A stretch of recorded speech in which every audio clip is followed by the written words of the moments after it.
Assalamualaikum, hello everyone. I'm Ayesha and welcome back to my channel. আজকের ভিডিওতে আমরা long একটা নিকাবের টিউটোরিয়াল দেখব, যেটা থাম্বনেইলে অলরেডি আপনারা পিকচারটা দেখেছেন।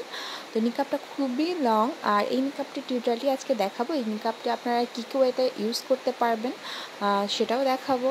আর আমি রিসেন্টলি এই নিকাবটি রেগুলার ইউজ করছি এবং আমার খুবই প্রিয় একটি নিকাব। আমি মূলত লম্বা বা লং যে নিকাবগুলো এগুলো একটু বেশি পছন্দ করি। সো এই নিকাবটা আমি দুইভাবে ব্যবহার করি, আপনারাও দুইভাবে ব্যবহার করতে পারবেন। সেটা হচ্ছে যে কোনো রেগুলার একটা আওয়ারের সাথে আপনি ওড়না হিজাবের সাথে এই লং নিকাবটা পরতে পারবেন। এটা দিয়ে ফেস শো করে না।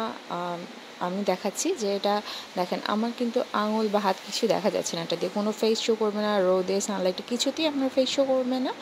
এবং আর এটার সাথে যদি আপনি দুই পার্টের আমাদের যে গোল হিজাবগুলো আছে, লং হিজাব, ওগুলো নেন, সেক্ষেত্রে এই নিকাবটা পরার পরে একেবারেই আপনার টোটাল যে আমরা যেটা বলি যে খাস পর্দা, ওরকমভাবেও আপনি ইউজ করতে পারবেন।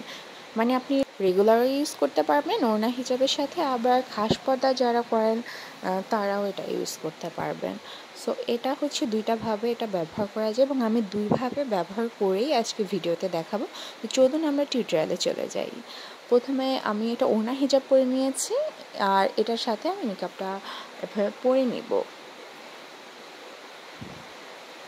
তো যেহেতু এটা পিছনে 3টা পার্ট এবং প্রথম পার্টটা অনেক বেশি লং, আমি স্ক্রিনে ছবি শেয়ার করে দিব আমাদের এই নিকাবটির ফটোশ্যুটের পিকচার। তো আশা করি সেই ছবিগুলো দেখলে আপনারা বুঝতে পারবেন যে নিকাবটা পিছন পার্টটা কতটা বেশি লং। এরপর আমি সেকেন্ড পার্টটা পিছনে ফেলে দিচ্ছি।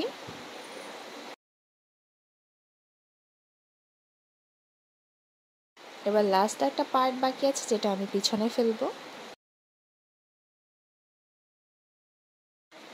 সো লাস্ট পার্টটা পিছনে ফেলে দিলাম। তো এটা হচ্ছে আমার 3টা পার্ট পিছনে ফেলে দিয়েছি, এবং চাইলে আপনি একটা সাইড থেকে ভাবে হিজাব পিন ইউজ করতে পারেন। আমি হিজাব পিন ইউজ করে দেখাবো এখন। হিজাব পিন ইউজ করে আর এক পাশে আপনার সেটা ডান সাইডে বা বাম সাইডে আপনি আপনার পছন্দ মতো পার্টগুলোকে ফেলে রাখতে পারেন। যদি আপনি কোনো কিমোনো বা কোটি সিস্টেম কিছু পান, তাহলে আপনি কিন্তু এভাবে নিকাবের পার্টগুলো একটা সামনে ফেলে রাখতে পারেন, ভালো লাগে দেখতে। আর চাইলে আপনি এগুলো পার্টগুলো পিছনে ফেলেও রাখতে পারেন। আমি একটু হাত দিয়ে ধরে দেখাচ্ছি যে দেখেন, পিছনের পার্টটা কিন্তু আমার হাত দিয়ে এভাবে ধরার পরও লং থাকছে।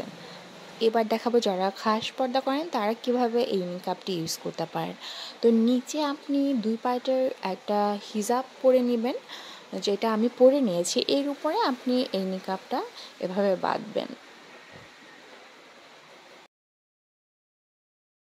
পার্টগুলো একটার পর একটা ফেলে দিচ্ছি।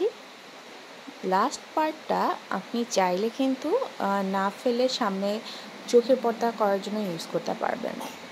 আমি ক্যামেরার একটু ক্লোজ হচ্ছি, আপনারা দেখতে পাচ্ছেন যে আমার চোখটা কিন্তু হালকা দেখা যাচ্ছে। মানে আপনি চোখের উপরে পার্টটা ফেলে রেখেও আপনি বাইরে কিন্তু সব কিছু মোটামুটি দেখে চলতে পারবেন। সো যারা চোখের পর্দা করেন তারা এই নিকাবটি দিয়ে খুব সুন্দরভাবে চোখের হেফাজত করতে পারবেন। আর চাইলে তো আপনি এ পার্টটাও পিছনে ফেলে পড়তে পারবেন, সেটা তো আমরা আগের স্টেপটাতে দেখিয়ে ফেলেছি অলরেডি। তাহলে এভাবে দুই পার্ট হিজাবের সাথে এভাবেও পড়তে পারেন। আর একটা সাইডে হিজাব পিন ইউজ করে সেটা তো পড়তে পারেন, সেটা আমরা প্রথমেই বলে নিয়েছিলাম। ভিডিও শুরুতে বলেছিলাম যে এটি দেখতে সাধারণ নিকাবের মতো মনে হলেও কিন্তু এটা একটা স্পেশালিটি আছে। এটা কিন্তু সাধারণ রেগুলার নিকাবের মতো না। তো এটা হচ্ছে কাটিংয়ে আমাদের একটা স্পেশালিটি আছে। দেখেন, এত লং নিকাব কিন্তু আমরা কোনো পার্ট অ্যাটাচ করে এরপরে সেটার সাথে আবার পার্টগুলো সেলাই করা হয়নি। সো এখান থেকে একদম প্লেন আছে। অনেক নিকাব খেয়াল করবেন যেখানে কিন্তু একটা আলাদা পার্ট অ্যাটাচ করে সেলাই করে এর সাথে আবার পার্টগুলো জয়েন করা হয়। সো ওইটার একরকম ডিজাইন, আর এটার ডিজাইনটা কিন্তু একদম সুন্দর একটা ডিজাইন। সো এটাই হচ্ছে এই নিকাবটার স্পেশালিটি। সো নিকাবটি অর্ডার করতে চাইলে ভিডিও ডেসক্রিপশন বক্সে ইমো হোয়াটসঅ্যাপ নাম্বার দেওয়া আছে, ফেসবুক পেজ লিঙ্ক দেওয়া আছে, ওখানে যোগাযোগ করবেন। ভিডিওটি স্ক্রিনশট দিয়ে নক করলে আমরা প্রোডাক্টের প্রাইস অ্যান্ড ডিটেলস আপনাদেরকে জানিয়ে দিব। সো আমাদের সাথেই থাকুন। আল্লাহ হাফেজ।